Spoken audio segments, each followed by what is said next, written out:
Alright, mga minamahal, it's me again, Alicia nyo. Nagbabalik muli para sa ating panibagong video.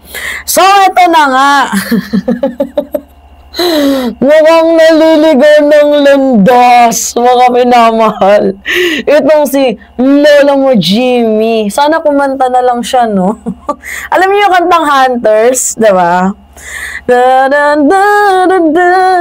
Sana kumanta na lang siya.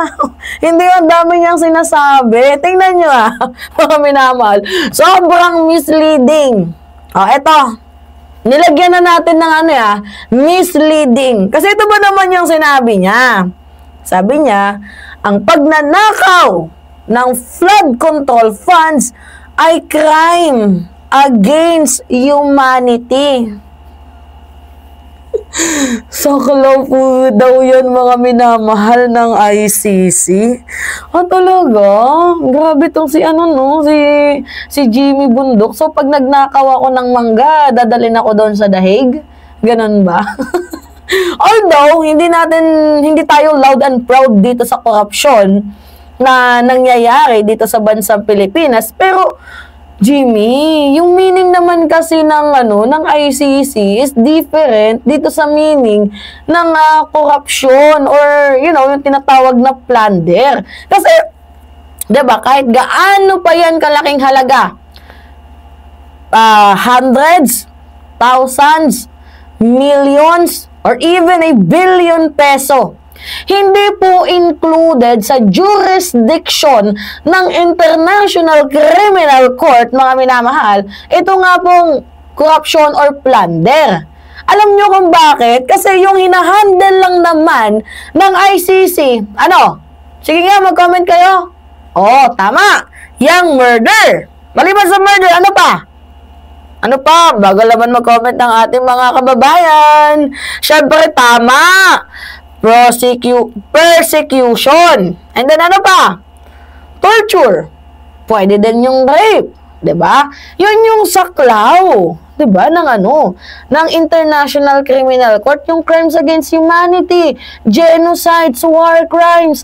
Yan yung saklaw ng ICC.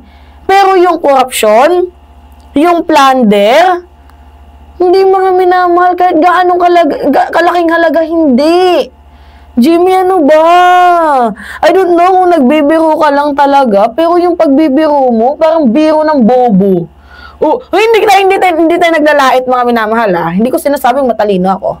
Pero, yung ginagawa niya, the way na parang, pinapahiya mo yung mga DDS. Ganito ba mag-isip ang isang DDS?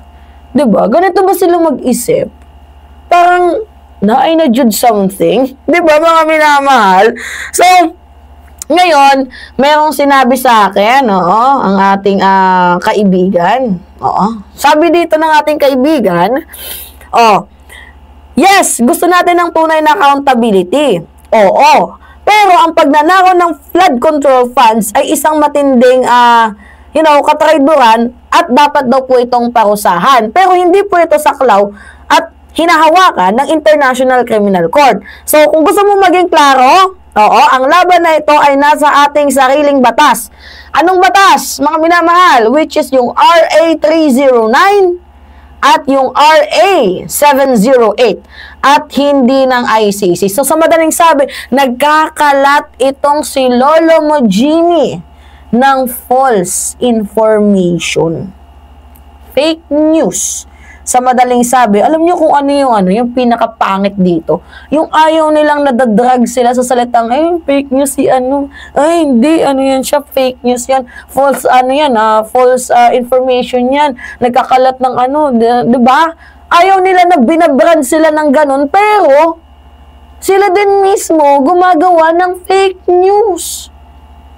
Diba, kagaya ni Sara Duterte? Gumagawa ng fake news. Sabi niya, wala daw siyang sinabi na mag-people power. Pero hinikayat niya yung mga tao doon sa ICC na sugurin ng 16 million kataong Filipino, kalampagin, i-jailbreak itong si former President Duterte. I don't know kung medyo walang alam talaga itong si Lolo mo, Jimmy Bundok, 'Diba? Pero sana do your do your research kahit papaano para nang hindi ba napapahiya, hindi nagkakalat ng false information, hindi nagkakalat ng kung ano-ano, 'di ba? Kasi ang pangit naman may pangalan kang pinangahawakan. 'Di ba? Ang ganda pa naman ng pangalan mo, Jimmy Bundok. Buti hindi naging Jimmy Bobo. 'Di ba? 'Di ba mga minamahal, Jimmy Bundok. Sikat na singer, 'di ba? Isang magaling na lawyer. 'Di ba? Lawyer ba si Jimmy? Sorry, hindi ko na-research 'Di ba? Parang pinabili lang ng suka, ganun ba? So anyway, kung seryoso talaga itong si Jimmy sa kanyang sinasabi, well, pinatunayan mo lang talaga na parang naikagud ko lang sa brains, 'di ba? So kung pinapatunayan mo lang yan yung sinasabi mo, dapat naglagay ka diyan ng satire. 'Di ba? Para nang kahit papaano, nandoon yung jokes. Pero walang satire eh.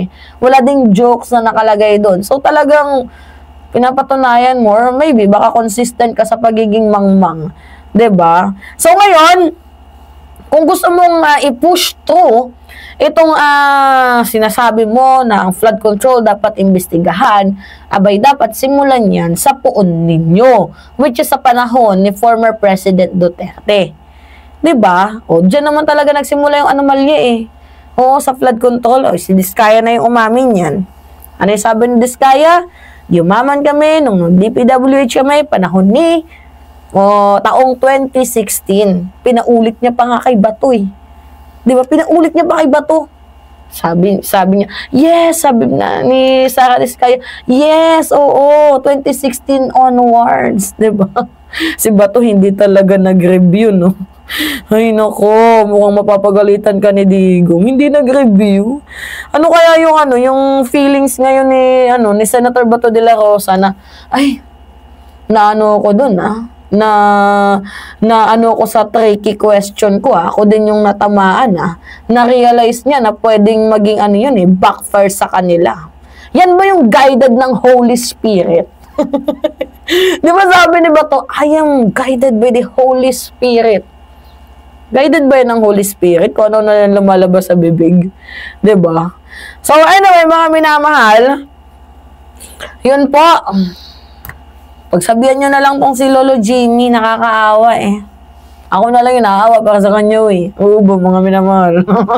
Diba? Nakakahiya. Pinapatunayan niya parang may anik-anik siya. So, alright. Kayo, ano yung masasabi ninyo?